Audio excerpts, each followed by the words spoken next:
Nutrition experts agree that while we should all get into the habit of being good to our bones even before we can vote, the encouraging news for late bloomers is that taking steps to strengthen your skeleton pay off at any age. Still, getting serious about such osteoporosis prevention measures becomes more pressing by age 50, especially for women who make up 80% of osteoporosis cases. Why so?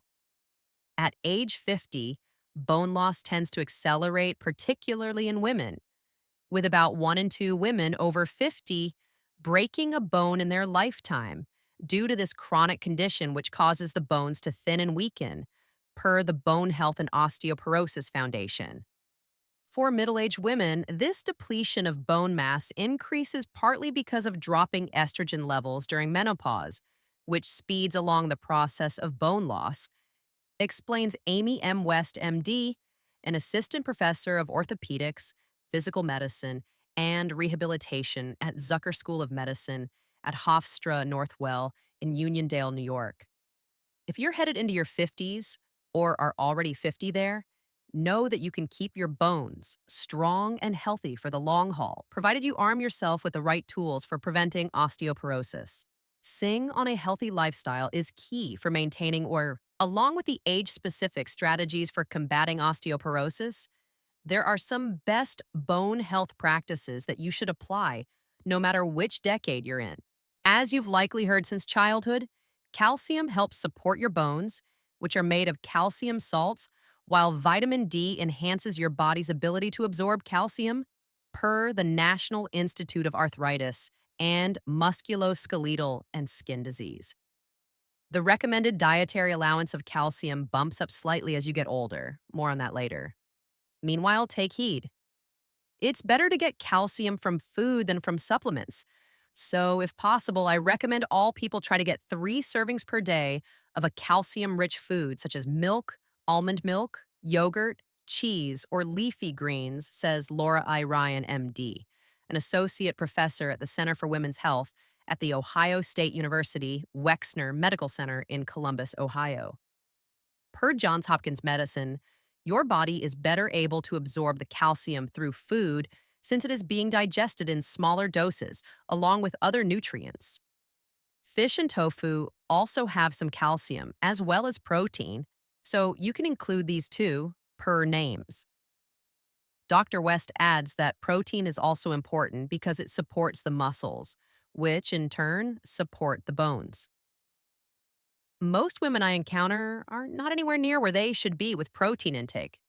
Dr. West says foods including meat, poultry, seafood, eggs, beans, nuts, seeds, and soy products are all good sources of protein.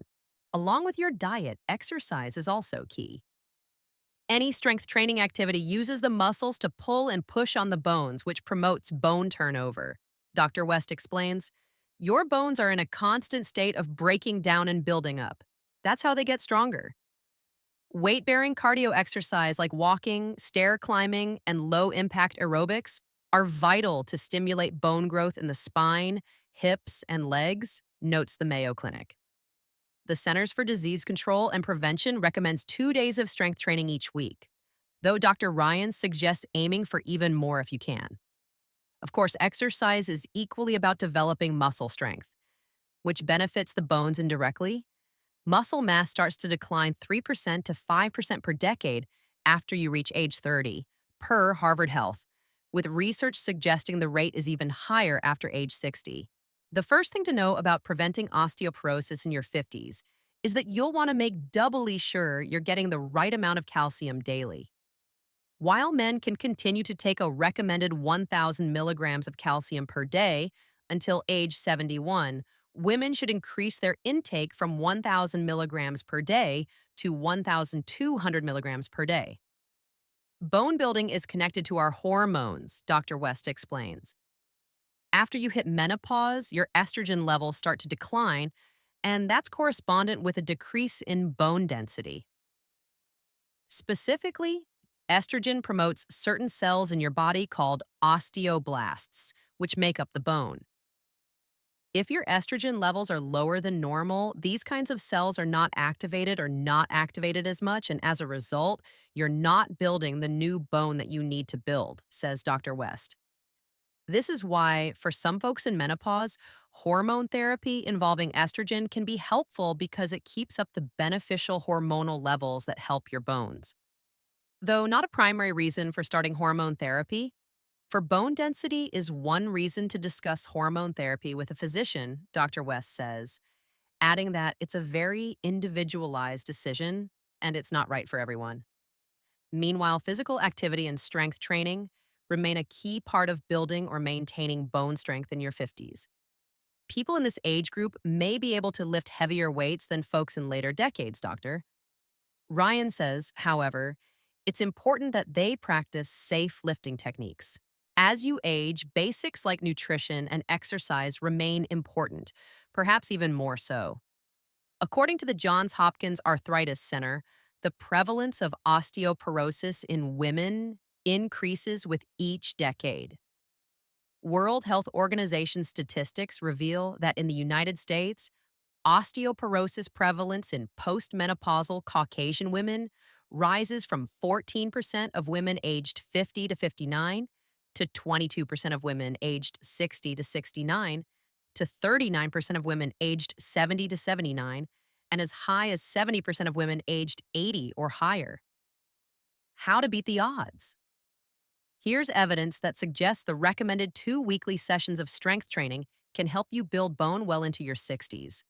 In one famous randomized control study at Tufts University involving 40 sedentary postmenopausal women aged 50 to 70 who were not on hormone therapy, the group who performed a total body strength training routine of 5 exercises twice a week gained 1% of bone density over the course of the year.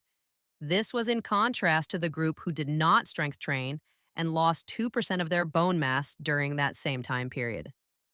Dr. Ryan says to err on the side of caution in your 60s and older as you are lifting weight and working out.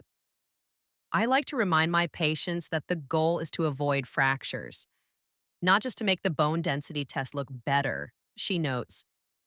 Dr. West adds that it can help to work with a trainer or physical therapist to determine what kind of exercises are best for you, especially if you have other health conditions or injuries to consider. If you've been taking hormone therapy for menopause, your dose may be lowered now that you're in your 60s. In this case, the decrease in estrogen could spur rapid bone loss, in contrast to bone formation, according to the NIH. But even if your doctor has determined that you have some degree of osteoporosis, exercise is still key, per the Mayo Clinic. As you enter your 70s, our experts stress that shoring up your balance should be a top exercise goal along with maintaining your strength.